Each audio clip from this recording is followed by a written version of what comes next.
নমস্কার বন্ধুরা, নতুন একটা দিন নতুন একটা ব্লগে তোমাদের সকলকে জানাই স্বাগত। তো আশা করি তোমরা সবাই ভালো আছো, আমরাও ভালো আছি। চলো দিনটাকে স্টার্ট করে, আশা করি পুরো ব্লগটা দেখতে তোমাদের ভালো লাগবে। আগের ব্লগে আমি তোমাদের পুরীর ওমকার মন্দিরটা দর্শন করিয়েছিলাম। তো আজকে এরপর চলে এসেছি পুরীর গুপ্ত বৃন্দাবনে। তো চলো গুপ্ত বৃন্দাবনটা তোমাদের একটু ঘুরিয়ে দেখাই। তো বন্ধুরা, প্রথমেই যেটা বলবো, এটা হচ্ছে পুরীর সবাই লোকমুখে শোনা যায় এটার নাম গুপ্ত বৃন্দাবন, কিন্তু আসল নাম হচ্ছে শ্রী গৌর বিহার আশ্রম। শোনা যায় এখানে শ্রী চৈতন্যদেব সাধনা করতে আসতেন। তো এখানে বিভিন্ন পৌরাণিক কাহিনীর নিদর্শন তুলে ধরা হয়েছে। যেমন সামনেই যে মূর্তিটা দেখছো, মডেলটা, সেটা হচ্ছে মহাভারতের একটা অংশ, যেখানে অর্জুন রথ চালাচ্ছে আর শ্রীকৃষ্ণ পেছনে বসে আছে। এখানে খুব সুন্দরভাবে মডেল তৈরি করা হয়েছে।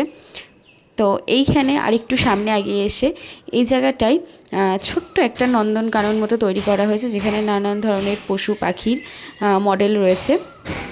তো পুরীতে এর আগে আমি যখন 9 বছর কি 10 বছর আগে এসেছিলাম, তখন এইসব কিছুই ছিল না। বিশেষ করে রেলিং দিয়ে ঘেরা এগুলোও ছিল না, তাই জন্য ছবিটা ভালো তোলা যেত। তো এখন দেখছি সব কিছু ঘিরে দিয়েছে। তো চলো যেটুকুই পারছি তোমাদের সাথে শেয়ার করছি। তাছাড়াও এত কিছু ছিল না, অনেক কিছু নতুন করেছে। তখন অল্প একটু জায়গা জুড়ে ছিল, কিন্তু এখন প্রচুর জায়গা জুড়ে জিনিসটা তৈরি হয়েছে। তো এই যে এখানে একটা রাধা কৃষ্ণের খুব সুন্দর মূর্তি রয়েছে। আর এই দিকে হচ্ছে শ্রী চৈতন্যদেব তার ভক্তদের নিয়ে কৃষ্ণ কথা বলছেন। এইরকমই একটা থিম এখানে রয়েছে। চলো বন্ধুরা, তোমরাই দেখো কি কি রয়েছে।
তো বন্ধুরা, তোমরা তো দেখলেই যে গুপ্ত বৃন্দাবন কথাটার অর্থ এর মধ্যেই খুঁজে পাওয়া যাচ্ছে। কারণ এখানে ভগবান শ্রীকৃষ্ণের বিভিন্ন লীলার মডেল রূপে নিদর্শন রয়েছে।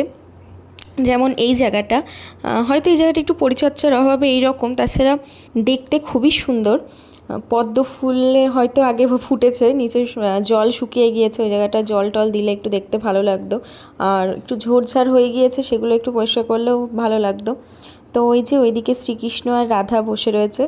তো এইরকম ছোট ছোট অনেক সুন্দর সুন্দর জিনিস আছে। তো চলো সামনে আরও তোমাদের দেখাই। তো এই জায়গাটাতে প্রচুর পরিমাণে বাঁদর রয়েছে। তোমরা একটু বাঁদর থেকে সাবধান থাকবে যদি কখনো এখানে আসো। আর আমি অবশ্যই এখানে আসার জন্য তোমাদের বলবো, যদি কেউ পুরীতে এসে থাকো। তো জায়গাটা খুবই সুন্দর। তো এই যে এখানে একটা সমুদ্র মন্থনের যে ইয়েটা, ভগবান আর হচ্ছে অসুরদের, তো সেইটা। তো এইরকম অনেক রকম হচ্ছে থিম করা হয়েছে। তো এখানে হচ্ছে একটা শ্রী চৈতন্যদেবের এর বিশাল বড় একটা স্ট্যাচু রয়েছে।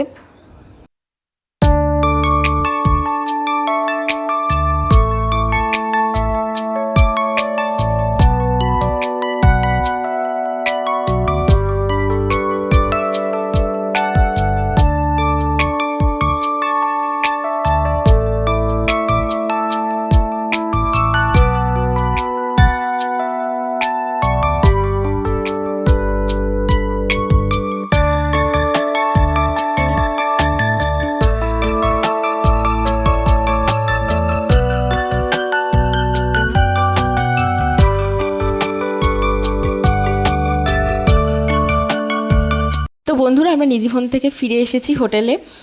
তো এখন রাত হয়ে গিয়েছে, আর নিধিবন থেকে আসার সময় এই একটা জিনিস নিয়ে এসেছি। বলো তো বন্ধুরা এটা কি? তো চলো এবার একটু সমুদ্রের ধারে এসেছি।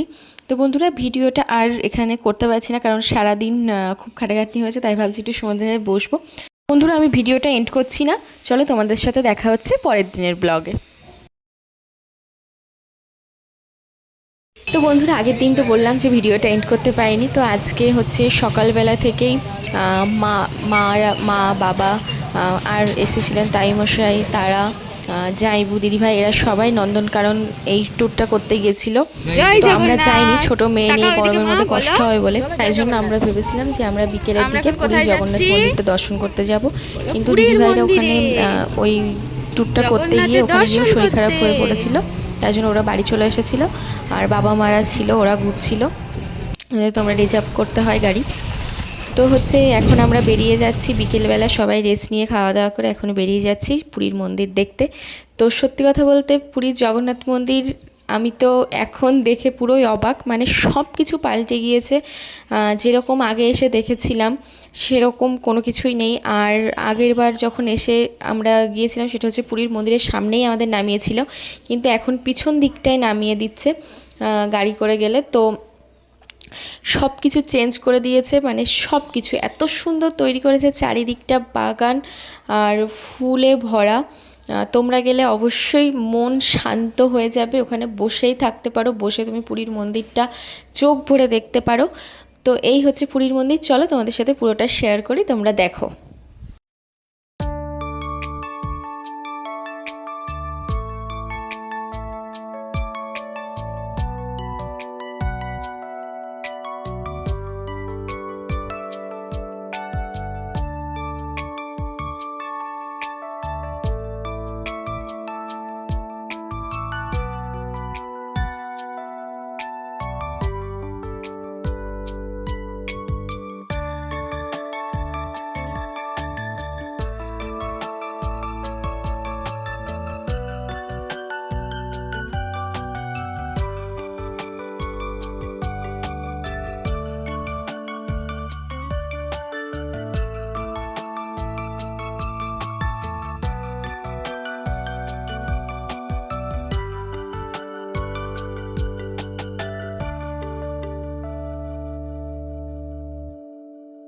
তো বন্ধুরা এই একটা দিক, এটাও একটা পিছন দিকই মন্দিরের।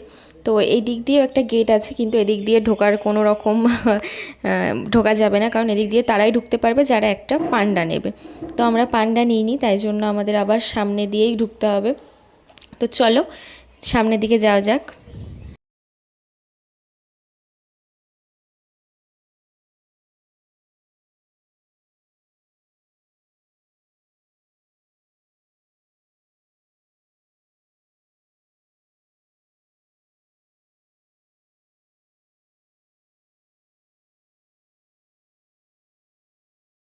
তো বন্ধুরা এই সময়টা হচ্ছে পুরীর যে মাথায় যে হচ্ছে পতাকাগুলো রয়েছে, তো সেইগুলো নামানোর সময়, তাই জন্য এত ভিড়, এত লোকজন, সেইটাই সবাই দর্শন করছেন। একটা ভুল হয়ে গিয়েছিল, যেটা তোমরা করো না। আমরাও এই হচ্ছে পতাকা নামানোর যে দৃশ্যটা সবাই যেরকম দেখছে, আমরাও ওখানে দাঁড়িয়ে দাঁড়িয়ে দেখছিলাম, কিন্তু আমাদের সাথে এরপরে যে কষ্টটা হয়েছে সেটা হচ্ছে আমরা ওই পতাকা নামানোর পর আমরা হচ্ছে লাইন দিয়ে ভেতরে ঢুকি, আর তারপর ভিতরে গিয়ে আমাদের খুবই কষ্ট হয়েছে, কারণ এই সময়টা এই পতাকা নামানোর পর হচ্ছে ভিতরে প্রচণ্ড ভিড় হয়। আর আমার হাজবেন্ড উনি হাফ প্যান্ট পরে গিয়েছিলেন বলে ওনাকে ঢুকতে দেয়নি, তো আমি, আমার মেয়ে আমার কোলেই ছিল, আর আমার জাইবু দিদিভাই এরা এই কজনে মিলে ঢুকেছিলাম। তো হচ্ছে ভিতরে এত পরিমাণে ভিড় হয়েছিল, এত পরিমাণে ভিড় হয়েছিল যে আমি মেয়েটাকে ওখানে কোলে নিয়ে, মানে আমি নিজেও আগাতে পারছি না, যে পিছিয়ে বেরিয়ে আসবো সেটাও পারিনি, খুব কষ্ট হয়েছিল। আমি যদি ওখানে একবার পড়ে যেতাম, আমি জানি না ওখানে আমি বাঁচতাম কি না, এত পরিমাণে ভিড় হয়েছিল। আর সত্যি কথা বলতে বেরিয়েও আসতে পারিনি, তো ঢুকতে হয়েছিল। তো ঢুকেই মানে আমার একটা চুল ধরে পর্যন্ত টেনেছে, ঘাড়ে পর্যন্ত আমার লেগেছে। আমার ছোট্ট মেয়েটা যে আমার কোলে ছিল তাকেও ঠেলা মেরেছে শুধুমাত্র জগন্নাথকে দর্শন করার জন্য।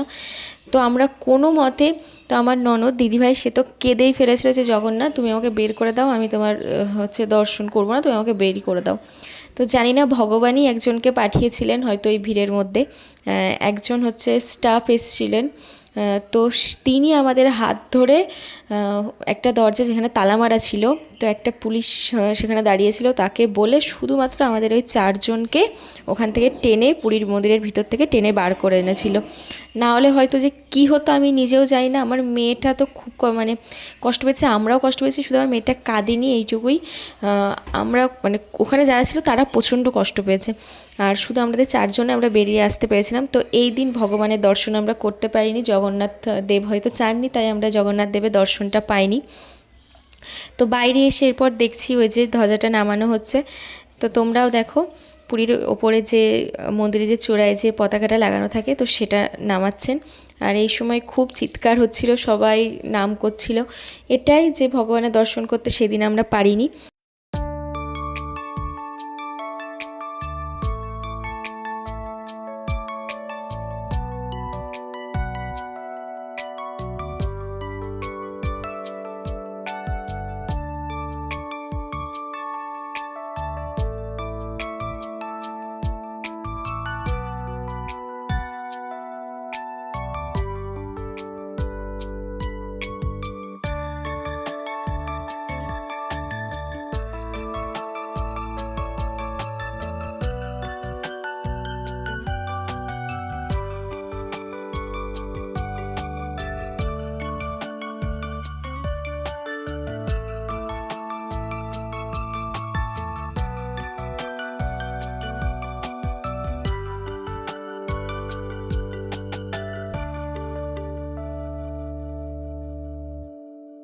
তো তোমরা তো দেখলেই পুরীর মন্দিরের যে পতাকা পাল্টানো হয় সেটা পাল্টানো হয়ে গিয়েছে। তো সবাই একবার মন থেকে বলো জয় জগন্নাথ। বন্ধুরা এরপর আমরা এখান থেকে ফিরে যাব। তো চলো সমুদ্রের ধারে গিয়ে একটু বসবো, বসে টসে তারপর পরের দিন দেখি ভগবান দর্শন দেন কি না। তো আমরা সমুদ্রের কাছে চলে এসেছি, আর সমুদ্রের ধার থেকে এইটা ভেসে এসেছিলো, এটা একটা ধানের ছড়া। তো এইটাই আমরা এইটা আমি প্রথমে দেখি, আমি প্রথমে ভেবেছিলাম কী না কি ভেসে এসছে, তারপর এইটা হচ্ছে দিদিভাই টেনে নিয়ে আসে। তো এটা একটা ধানের ছড়া, হয়তো কোনো জায়গায় পুজো টুজো হয়েছে, তো সেখানেই সাগরে দিয়েছে। তো সাগর তো কিছুই নেয় না, তো এটাও ফিরিয়ে দিয়েছে। তো বন্ধুরা আজকের ভিডিওটা এই পর্যন্তই। যদি তোমাদের ভালো লাগে অবশ্যই লাইক কমেন্ট এবং একটা সাবস্ক্রাইব করে দিও, ভিডিওটা শেয়ার করে দিও। তো চলো দেখা হচ্ছে নতুন একটা দিন নতুন একটা ব্লগে। ততক্ষণ তোমরা সবাই ভালো থেকো।